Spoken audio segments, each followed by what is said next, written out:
I request our honorable Vice-Chancellor to decide about this program. Our team will come to us.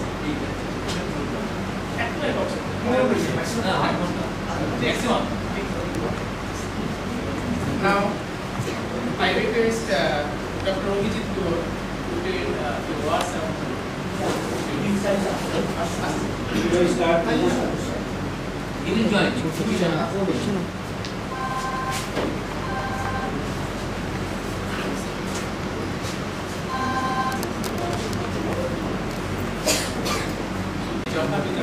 by our student Sonali Doctor is a class representative of third semester. For 2 minutes, the Dean of Arts is coming. We will continue this program. Then, so now I request Dr.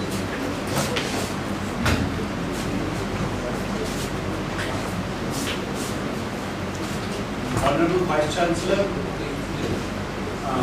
Dean Faculty of Science, my faculty colleagues, research scholars, students and friends.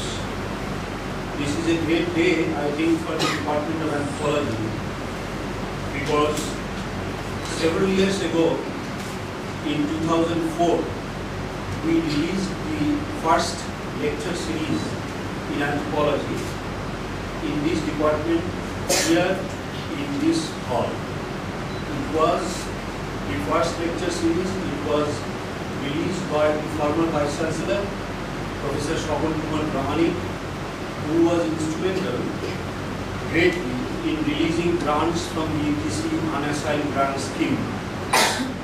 And he accepted our idea greatly also to release the first lecture series.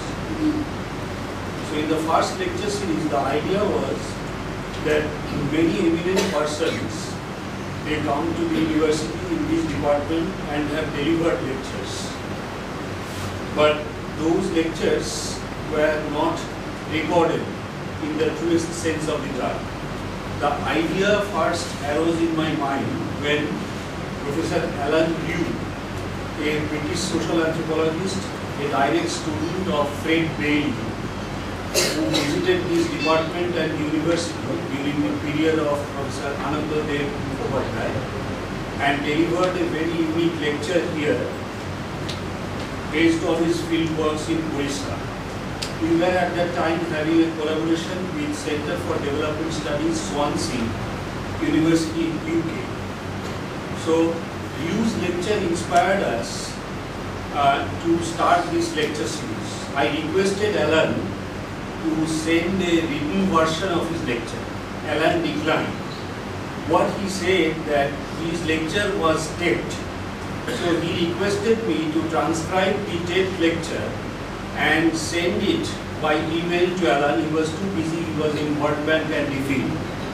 So I did that with great pains, and we still have the recorded lecture of Alan, and it was then transcribed and checked and rechecked. Then the idea fertilized, and later when Professor Abhijit Guha and an earlier lecture by Professor Amitav Basu, whose photograph you are seeing here, all were included in the first lecture series. I am especially grateful for the Vice-Chancellors of this university, not only Professor Chakrabarty but also Professor Anandadev.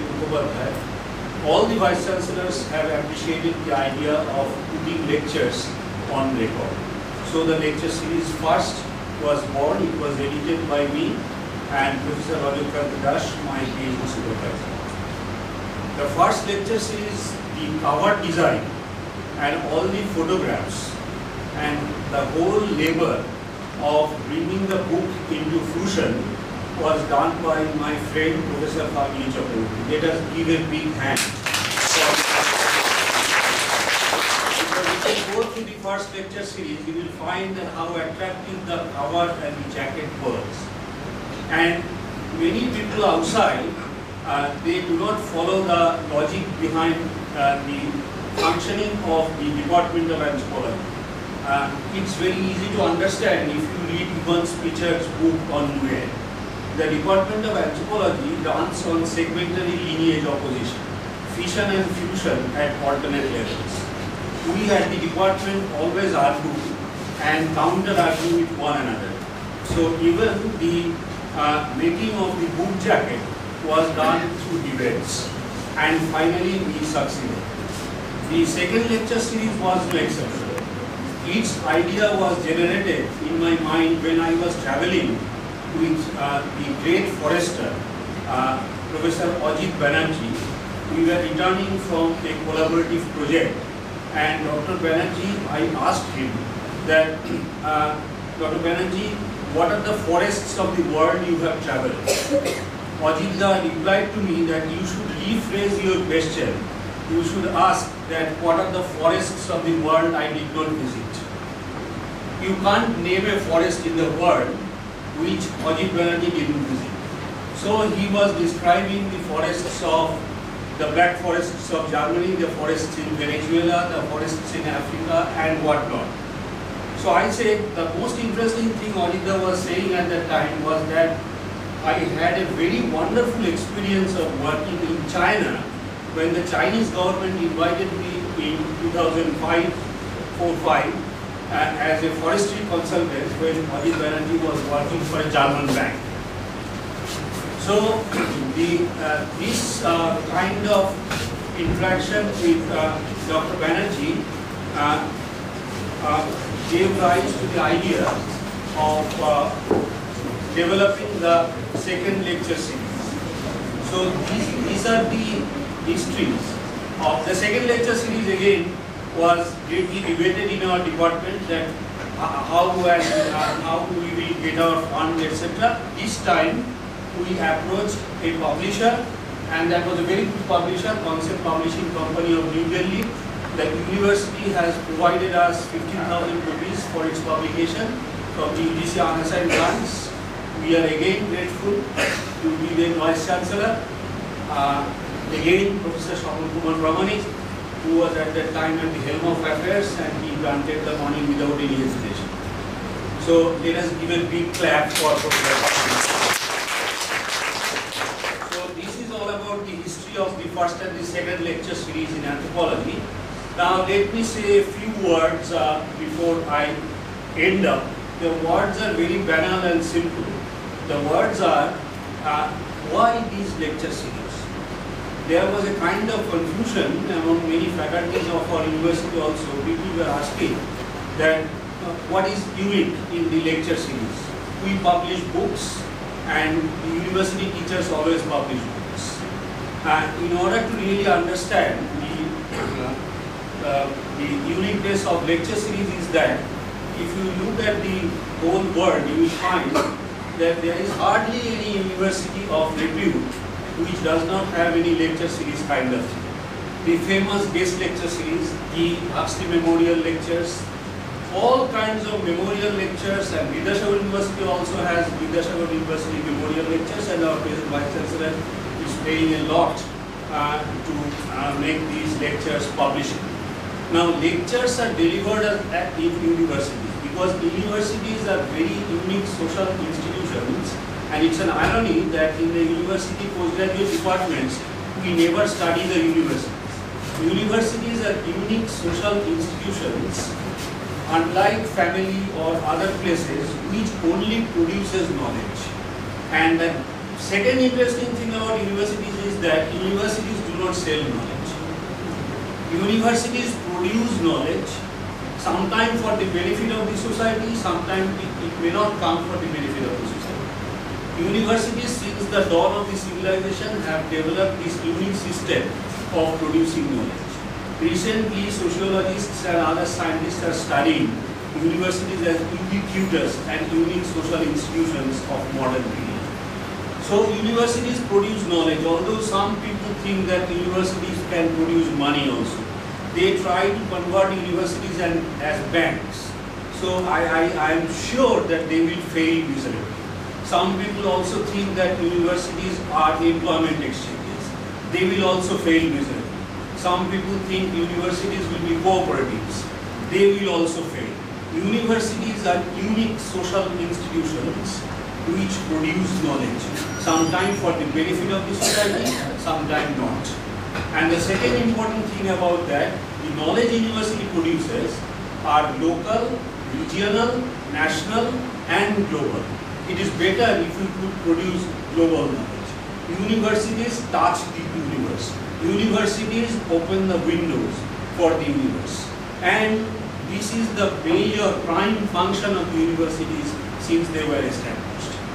Now, I had the rarest of rare opportunities in my life to visit a great library, the Library of Alexandria in Egypt. This library was established in 225 BC and it existed for 6 centuries. Then the library was destroyed around 1600 years ago.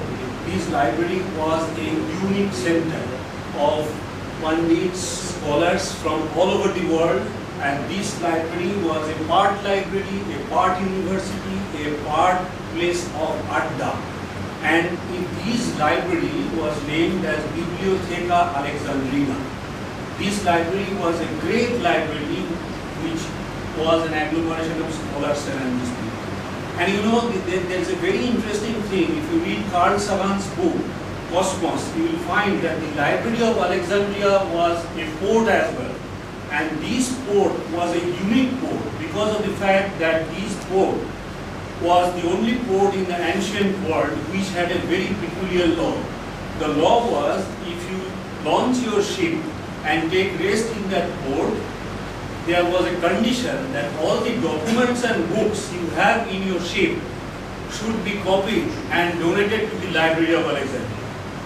So this was the only library in the world which was destroyed and rebuilt during the period of President Hosni Mubarak and his wife Suzanne Mubarak. And this library, I have seen this library, it's a wonderful thing, at the Great Hall of Alexandria. And the condition was that any ship which comes to the port of Alexandria has to copy all the documents and hand it over to the Library of Alexandria. It was long, long before the Right to Information Act came into existence. So this Library of Alexandria has this unique contribution. So that is why it was a very, very rich library. There was no other port in the world which transacted business, but they didn't have this law of keeping records, everything in their library.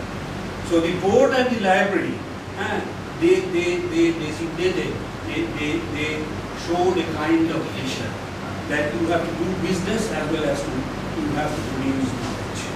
So universities produce knowledge. They are not banks, they are not cooperatives, they are not employment institutions. So as long as universities will exist on this earth, they will continue to produce knowledge. And people also mistook universities as all the knowledge is produced by us should be in the benefit of the welfare of the humankind. Not at all. Universities produce many useless knowledge. And that is one of the major functions of university. Produce useful and useless knowledge. And the second important thing about universities is that universities not only produce knowledge, they also share knowledge. So that is why these lecture series came into being. So all the eminent persons who came here were requested to share their knowledge. And unless this shared knowledge is recorded, how could it be transmitted to the next generation? So the whole idea behind the lecture series was to produce knowledge, to share the knowledge, and to keep this knowledge recorded for the posterity.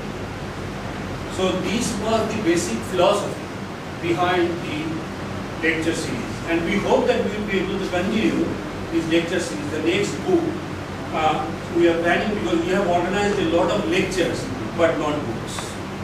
So this is very difficult, and how lonely we were when the book was under production. There was no crowd, only we were asking each other. Falguni was asking me, I was asking Falguni, when the book will be published. We had to see 3 books. So this painful, lonely experience of the editors was shared only by 3 of us, Kaushik, Falguni and me, but not by others. We didn't mind. We argued with each other, but at a higher level we united. But many people from outside the department fail to understand the segmentary lineage opposition mechanism of the Department of Anthropology. So even the Vice-Chancellor, not the present Vice-Chancellor, who is a good friend of mine, he understands anthropology very well.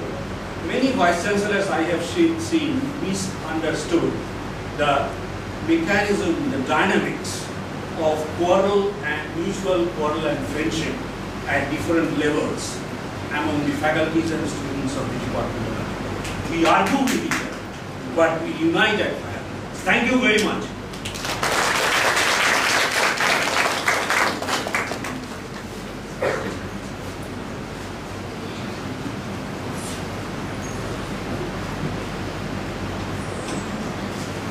We are very happy that our Dean of Arts is present here.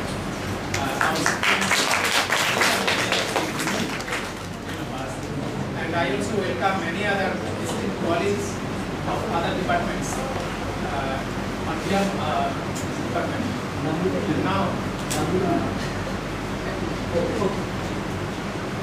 Now may I request our respected Dean of Science to before that, our book should be presented.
একটা শুভ বা ভালো দিক।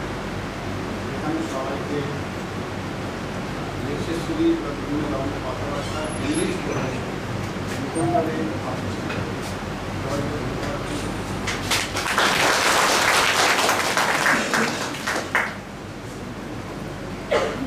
Now may I request our respected Dean of Arts Awards, Dr. Richard, to share with us.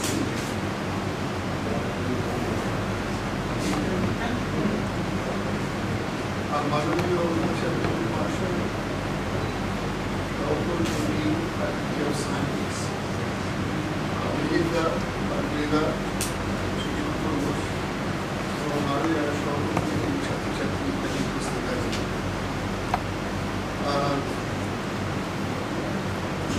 একটা special lecture সিরিজে সাধারণত কোনো একটি বিষয়ে যে হলমার্কস সেইগুলোকে হাইলাইট করা হয় বিভিন্ন প্রথিতযশা গবেষক বা শিক্ষক তাদের বক্তব্যের মাধ্যমে। আমি centre for studies in social সায়েন্সের স্পেশাল লেকচার সিরিজের এগুলো অনেকগুলো পাবলিশ হয়েছে, তার সাথে কিছুটা পরিচিত ফ্যামিলিয়ার।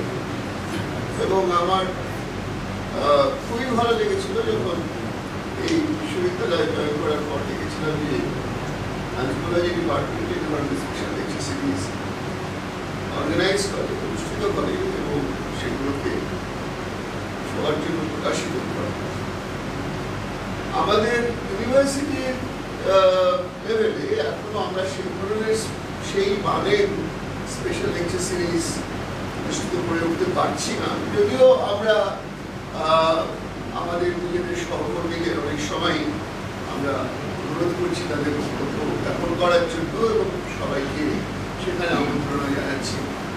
আমি আশা করি যে সেইটা হয়তো একদিন সেই লেকচার সিরিজগুলো একদিন এই মান যেটা অ্যানথ্রোপোলজি ডিপার্টমেন্ট অর্জন করেছে সেই মানটা অর্জন করবে।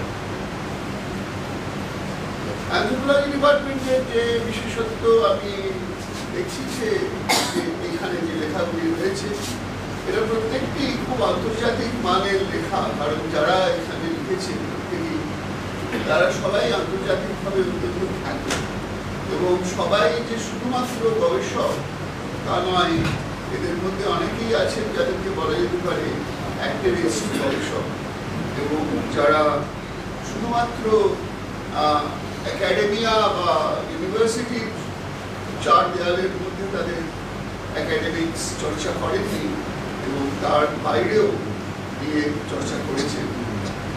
এখানে একজনের লেখা আছে যিনি মেদিনীপুরের সাথে অত্যন্ত ঘনিষ্ঠভাবে জড়িত, অজিত ব্যানার্জি, যার কথা বলা হচ্ছিল কিছুক্ষণ আগে। তিনি শুধু মেদিনীপুরে ফরেস্ট অফিসারই ছিলেন না, তিনি এখানে যে প্রথম ভারতবর্ষের জয়েন্ট ফরেস্ট ম্যানেজমেন্ট হয় আরাবারি এক্সপেরিমেন্ট সেইটার উদ্যোক্তা ছিলেন এবং তিনি এতটাই মেদিনীপুরকে ভালোবাসেন এবং তিনি কলকাতায় থাকা সত্ত্বেও তিনি এখানে একটা বাড়ি কিনেছেন এবং চাঁদরায় তার বাড়ি রয়েছে। সুতরাং এই ধরনের যারা গ্লোবাল ব্যক্তিত্ব, এরা উনি গ্লোবাল ব্যক্তি, উনি এখানে লিখেছেন চায়নার উপরে এবং উনি IMF ওয়ার্ল্ড ব্যাংকিং আরম্ভ করে বিভিন্ন আন্তর্জাতিক প্রতিষ্ঠানে কাজ করেছেন। ব্রেনে বেরোর লেখা রয়েছে, অজিত গর্দর লেখা রয়েছে, এরা প্রত্যেকেই গ্লোবাল ব্যক্তি। তারা যে এই বিশ্ববিদ্যালয়ের মাধ্যমে এই অঞ্চলের সাথে নিজেদের আন্তরিক যোগাযোগ প্রতিষ্ঠা করতে পেরেছে এবং বিশ্ববিদ্যালয় যে সেই সুযোগটা সবার কাছে এনে দিয়েছে, এটা খুব বড় ব্যাপার বলে আমি মনে করি। এবং স্পেশাল লেকচার সিরিজের অন্যতম contribution not only knowledge but to general social life. আমি সবাইকে যারা এই প্রকাশনার সাথে যুক্ত আছে এবং এই লেকচার সিরিজের সাথে যুক্ত আছে, আমি একজন বিশ্ববিদ্যালয়ের কর্মী হিসেবে তাদের সবাইকে ধন্যবাদ জানাচ্ছি এবং আশা করব যে অন্য ডিপার্টমেন্ট এই যে উদাহরণ সেটাকে বা এই যে প্রচেষ্টা এটাকে অনুকরণ করে আরো অনেক lecture series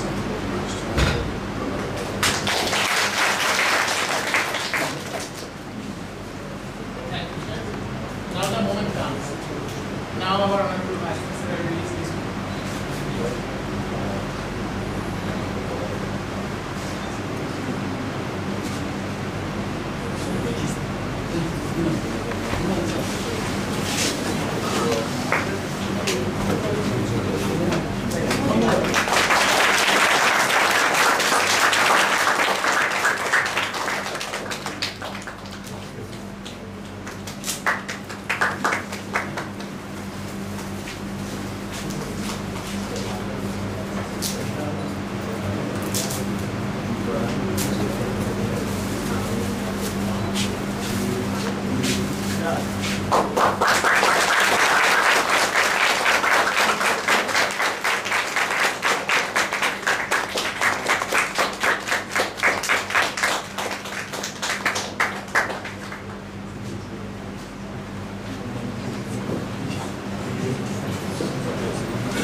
Dear colleagues and friends, and my dear students, scholars, and employees of the university, good afternoon to all of you. I am very happy to be present here in today's auspicious occasion of this book release. It is my proud privilege, I feel honored to be here. And my hearty congratulations to the three very distinguished faculty members of this university.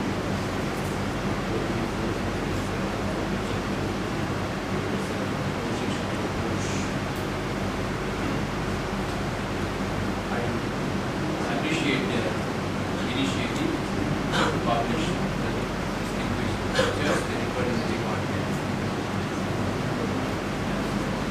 All of them, all the contributors are very distinguished as our team faculty of arts. I agree. My hearty congratulations. Very commendable effort on the part of the Department of Anthropology. I'm very proud. I take pride in this department.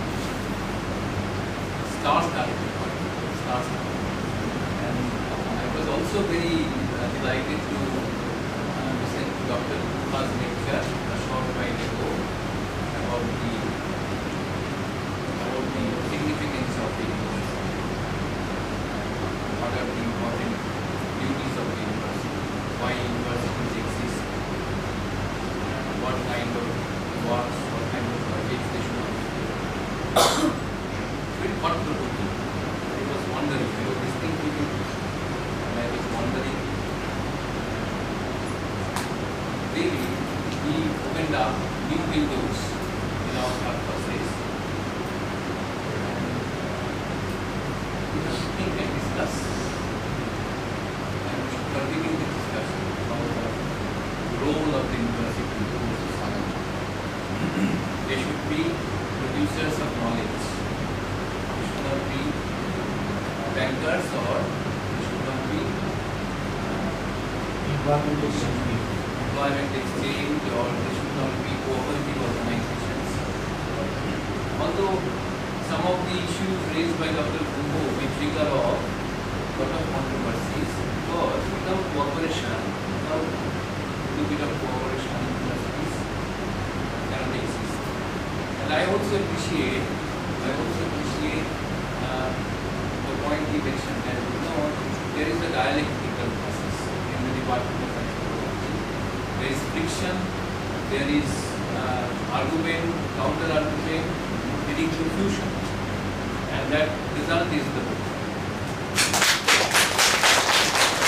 So it is the case of inner dynamics that Dr. Guha talked about. I believe in most of the departments, in all the universities, this kind of inner dynamics is in operation. And do you take along your students in this inner dynamics? They have their own dynamics. That is fine, but as long as these dynamics and these dialectics remain academically healthy, there is no harm if you along your students, that's fine. But you have to be careful about this, that it should be within the confines of academics. Well, I congratulate again all the students and the teachers, particularly the three teachers. Now it is a book. It is a book. It is not an occasional paper. It is not a journal. It is a book. But the condition of a book is that there should be an editorial. There should be an editorial. But I don't find any editorial essay. It is missing. It is not criticism. It's not a criticism, but it's the fact that I would like to point out there should have been an editorial. Because unless you contextualize the essays collected in the volume, it becomes a kind of a, we could have published it in a different form. Lecture delivered by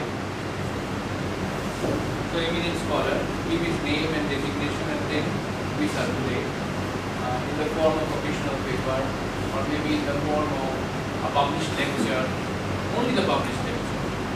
But since it is in the guise of a book, there should have been an editorial. This is my suggestion, humble suggestion. In future you can try this. The second thing is, I would have appreciated more.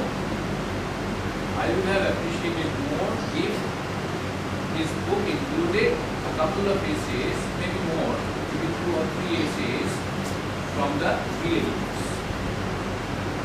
I would have appreciated it more. You may say that, well, Mr. Vice-Chancellor, are you not ever happy? Can't you see our commendable effort? We have published this book. Yes, I am full of admiration. I admire Dr. Guha, I admire Professor Chakrabarty, I admire Professor Bose, I admire all the teachers of the Department of Anthropology, all the research scholars of the Department of Anthropology, and it's a very well-knit department, well-knit, functional department. I feel very nice when I step into this department. Each time I step into this department, my heart becomes full of joy. And really there is some life in this department. I used to come to this department even before becoming Vice-Chancellor in this university. Many of them are very close friends. Falguni, Abhijit Guha, they are very close friends. Kaushik is like my younger brother. I have very affectionate feeling for him. I know your present head also. I know Shoman John very well. He joined your department some time ago. And then your former colleague who has gone to Mexico, Philip Falguni. I have a very pleasant, very cordial relation with him as well. Another thing, you see, is you do not organize. It is also a bit of criticism. If you allow me, I don't want to hurt you. You are my friend. You don't organize conferences and seminars. Others do. What is the secret? What is the reason why you are not willing to organize conferences and seminars? We have fund for this. Over the last 2.5 years, I don't remember that I have ever come to the department to inaugurate a conference or seminar. Maybe Dean Science can have a word with our head of the department. Many of these, I know that many of the distinguished colleagues in the Department of Anthropology, they go to other parts of India to deliver talks, deliver lectures and participate in conferences. But you should also organize conferences and seminars. We will discuss. I am just wondering. I am thinking, and I am thinking aloud. I am sharing my questions. You see, Department of Aquaculture, small department, they organize seminars and conferences. Then Department of History does. Political Science also organized a very nice seminar under the leadership of the present head, our Prince Rajkumar.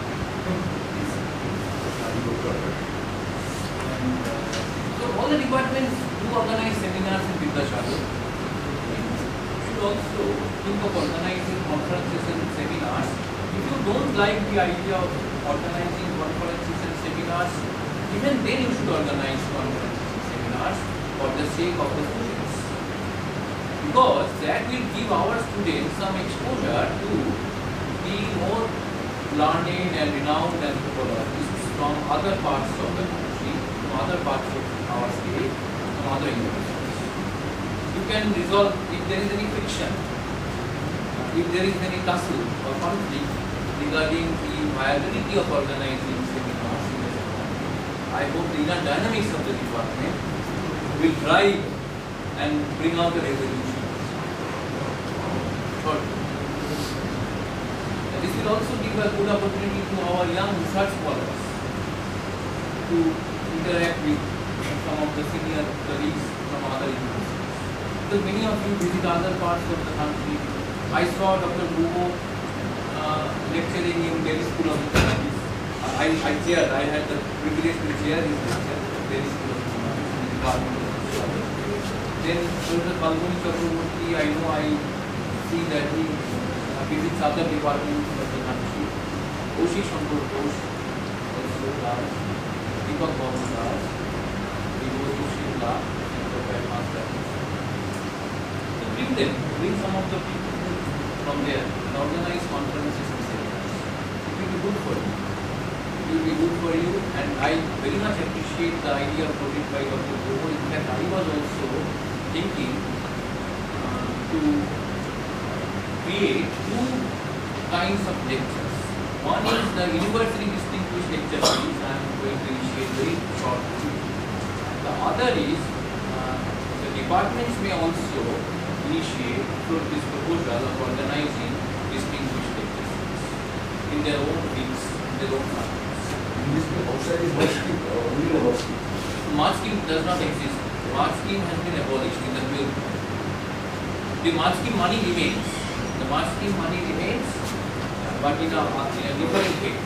But March scheme, this name they have abolished. UGC comes up with novel ideas at different points of time. They abolish one program.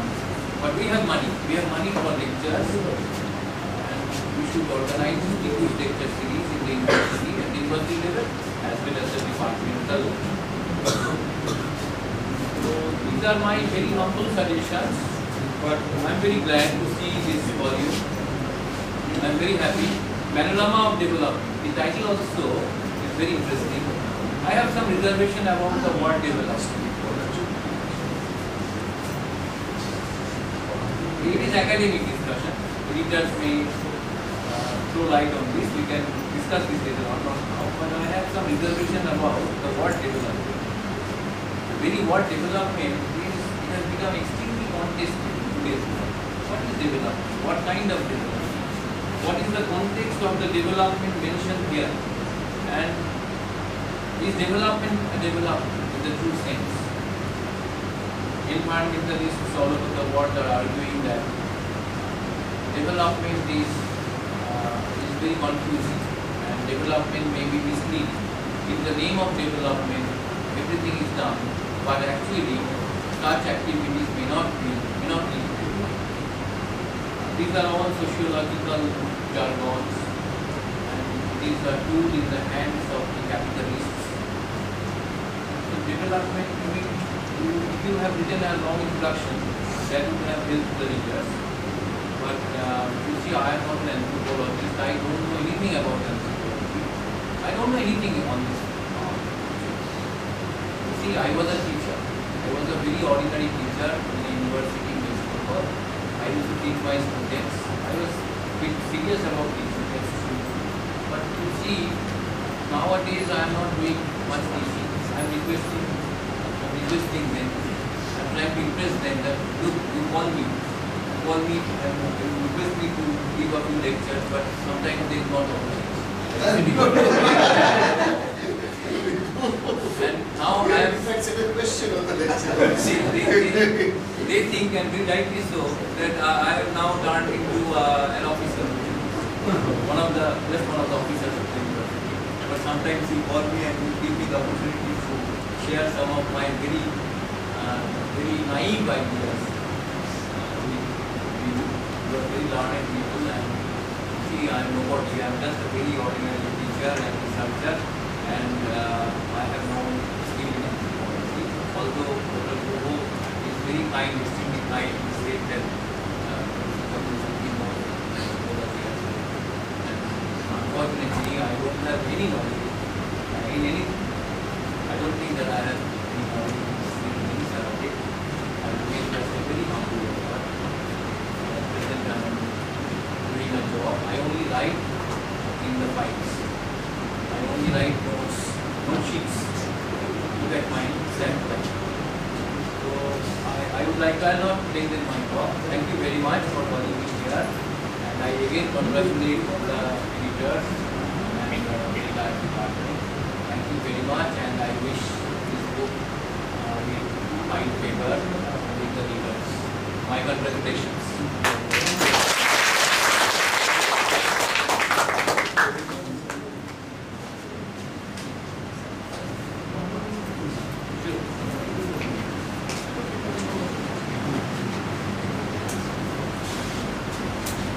May I request now Professor Kaushik for saying a bit of thanks. But before that, Dr. Shantanu is offering a copy of this book to our Dean of Science.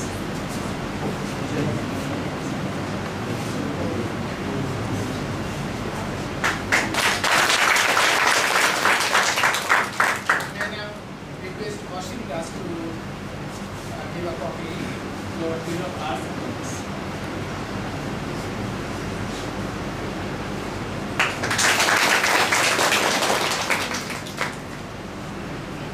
Please keep 2 or 3 copies in the bookstore.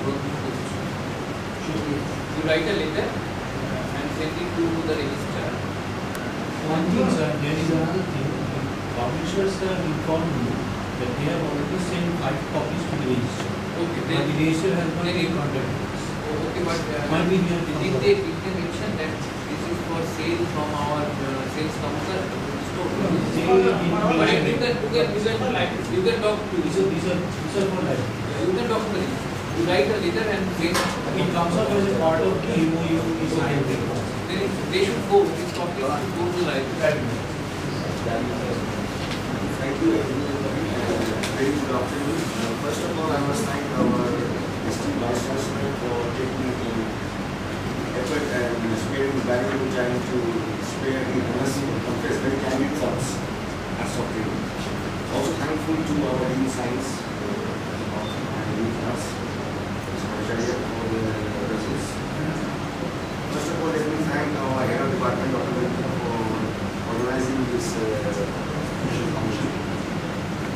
Obviously, I would be naive to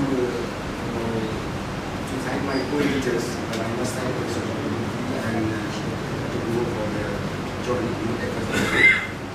And last but not least, I must thank, a special thanks to the, I think, reserved for Dr. Abhijit Guha for all the thought of this process of this 18 years old, many pitfalls because I have also edited several books.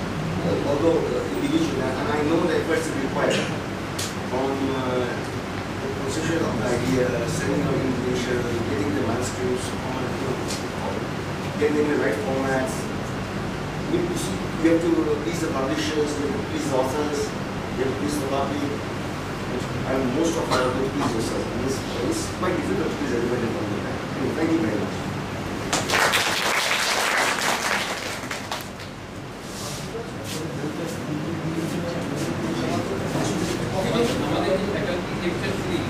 Thank you, everybody. There is a small additional fee for everybody. So you want to take the list outside.